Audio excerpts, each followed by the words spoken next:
What is up, you guys? It is Galadon, and I am here with PokeVlog number 1. We are trying out something new, and we are in an area of New York called Long Island City. It's technically in Queens, but it has one of the most beautiful panoramic views of the city skyline of Manhattan that you'll ever see, all the way from Freedom Tower past the UN building to the Queensboro Bridge. And we are out there right now, and we're going to try some AR, catching some Pokemon out on these piers right now. And it was early in the morning, not a lot of people out. This area just gets packed with people in the evenings, sometimes hundreds, if not thousands of people hanging out. There's a couple of hot spots, a couple of nests around here that I'll get to and I'll talk about in just a couple of minutes. But for now, we're walking out on the tip of this very first pier. There's several piers in a row here that are all pretty close together, and there's also a lot of Pokestops in the immediate area. I would say you can get to about half a dozen in just a few minutes. So we've got right here our first Pokemon of the day, and we're going to try to catch Bellsprout sitting on top of a bench, right basically in the shade of one of Donald Trump's $300 million housing projects, or residential buildings, I should say. And so we're trying to catch Bellsprout, and I can't get him. He breaks out right here. And I noticed there's this guy sitting over here basically looking off into the distance at Trump's tower. And I'm not passing judgment one way or the other, but there's two icons of America here. You've got the homeless problem, and you've got some of the richest people in the world building these huge buildings. So I walked up to the guy. He was down on his luck, dirty, sweaty, but sober, and full of pride. He didn't want to take anything from me until I stopped and put the camera down. Okay. So I did.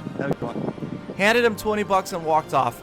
And, I gotta say, no judgment either way. Obviously, he's gotten there for a reason, and that is just life. And I just, for a moment, thought about the fact that I am very lucky to be where I am. Don't take anything for granted. Don't pass judgment on anybody. Have no idea until you've walked a mile in somebody's shoes, what they've been through, what they're going through, how they got there, or why. And so I just tried to help out a little bit and went back on my way. Just seeing those two things in the same shot just really got me thinking. So we moved on, and we caught a fish out of water, Magikarp, on my way to try to get 400 candies to evolve that Magikarp, and another one shows up. I love how they're all showing up right here on the docks, on the piers, basically like they flopped their way out of the water. Okay, so CP10, get him out of the way. Obviously, we want to try to get to 400, and this is a good spot for it. Obviously, also, you're going to see a lot of water-type Pokemon in this area because of where we are on the docks. That's just the way Pokemon works, which is very cool. I like that, but it does make it a little bit tougher for me being in this area right now to find a wider variety, but we will get to the nests in a couple of minutes. So we're moving on the other piers here. We got a couple of other Pokestops, railroad traffic on the river. They used to have a railroad that went through there, these things called gantries. I won't get into it. It's pretty cool, though. The gantries would raise and lower the railroad tracks so that they could get onto these ships to go across the water, across the East River. Okay, maybe another episode, right? Right here, we got some eggs opening, and this is a 10K egg opening up with a Snorlax. That is right. It's big old, giant, monstrous Snorlax, 1711 CP. Unfortunately, I had caught one just the day before that was just a little bit higher in CP, so it wasn't my first Snorlax ever, but nonetheless, it was exciting to get a Snorlax out of an egg. For some reason, my 10K eggs have not been that exciting. A little bit disappointing, but that one was very cool. That was definitely the best Pokemon that I've gotten out of a 10K egg so far. So right here, as we approach these two Pokestops, this is definitely a nest. We see Drotinis a lot here, right here by Pier 2, right on the right-hand side, kind of right in the water there. Hunters Point South Park, Pier 2, all sorts of stuff going on right here. One of the major hotspots in this entire area. And I'm going to go ahead and that was a 10K egg. I've got a 10K egg from that Pokestop. So we're going to get those started incubating. This is probably the best way to level up, the best way to get good Pokemon is to invest in incubators. If you're not going to do anything else with Pokecoins, buy incubators. That's what I suggest. That is going to help you the fastest. So here we are. And, alright, so we've got a Pidgeotto right here. This is the general area where the good stuff spawns, right down this pier. If you look down the end of this pier right here, there you can see the UN building, Empire State. Off to the left, just out of the shot, was the Freedom Tower. So we'll try to wind up, throw a couple of curveballs here to Pidgeotto. Okay, we are going to get a raspberry out. Just try to get this guy out of the way. Obviously, not a big catch for me. I've got him before, but I would like to catch him and move on. It's nice that it's not crowded right here. We don't have a ton of people, but I definitely plan on showing you guys some shots when it's crazy out here, because it certainly gets crazy. This was pretty early in the morning, like I said. And Pidgeotto, stay in the ball. Not. Okay, so we're going to start to walk down the pier as we try to grab this guy, and eventually trying to master my curveball. Now, this was before the last update. This came the day before the update happened, and I don't know about you guys, but for me, I feel like it's even harder to catch these guys now. They are breaking out of eggs, breaking out of Pokeballs way more often. I wish they were breaking out of eggs more often. No, they're breaking out of Pokeballs more often, and it's just been a bit of a pain, and especially because a lot of these times when I'm out, I am walking Awesome, my dog, and I'm trying to play the one-handed thing. You can't use the quick flick anymore, and obviously, I know you guys, I know you're cringing at all the balls that I've thrown away, but I'm trying to get better at the curve balls. I'm trying to get that angle, and this Pidgeotto, man, was absolutely obnoxious, just not wanting to stay in the Pokeball. Finally, we're going to catch him right here, I hope, I think, we might, maybe. And you got to watch him. You know, the new animation of the ball, I kind of like the old colors a little bit better. And, okay. So this guy, now he's flying out over the water. There's the UN building. There is the Empire State, I'm sorry, the Chrysler building in the background.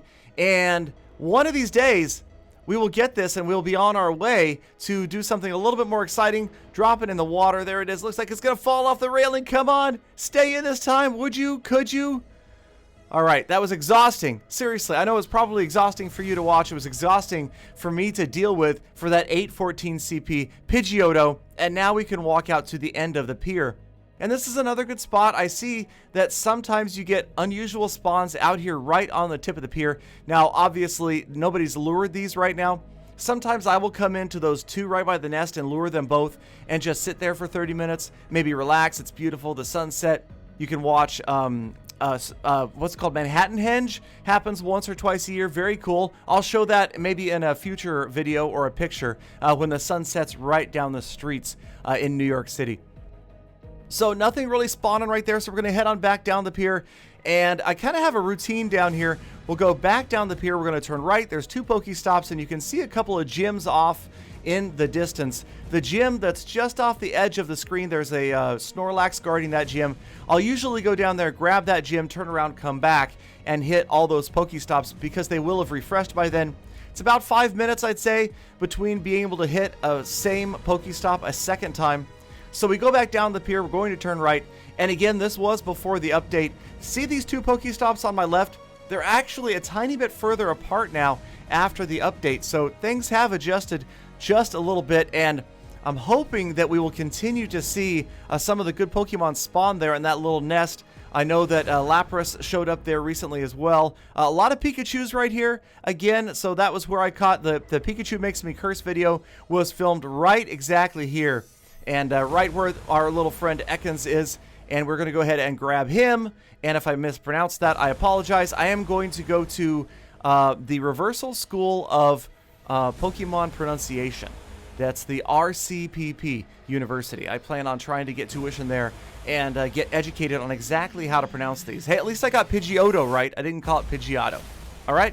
Okay, so snake in the grass or bird in the grass. There we go. So we've got a lot of guys that spawn right here. This Pidgey was easy to catch for a change. Well, CP24, what do you expect? And we move on to Hunters Point South. There it is. We will try to pick that up. Looks like it's bugged for now. So instead, we will move on. And I forgot to have my lucky egg up. Always have a lucky egg up if you can. If you can't, at least have it up when you are evolving. That is the key. So we went, and we still can't pick up that Pokestop. There we go. There is a snake in the grass with the UN building in the background. We will make sure that we pick this guy up with just a regular Pokeball. Not even a curveball. We don't need it. He's low CP. He's a basic Pokemon. He's not going to run away. He's not going to slither away, right? Okay, stay. All right, there he is. Okay, so now we can get on to more important business. We are going to move on to that gym and take it down. Now, I don't recall what level it was, but we will get there eventually. We will walk down this little pathway right here. Again, very beautiful spot right here. And eventually, we will get in range of that gym and do our best to take it down. But right now, Hunters Point Park South, does not want to give up anything. It just, I don't know what's going on there.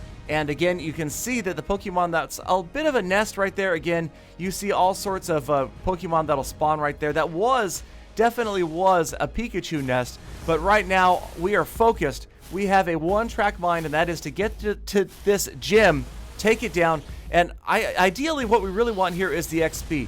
The gym XP is huge on high-level gyms. If you can burn through those high-level gyms and grind them down, you can gain XP probably faster than just about any other way. I would say maybe evolving could go more quickly, but if you don't have the Pokemon to evolve, then get to the gym. And this one is a level 6 gym, so that should be a lot of good experience that we can grab from grinding this down, going through all of the Pokemon. Again, the more Pokemon that are defending a gym, the more experience you get.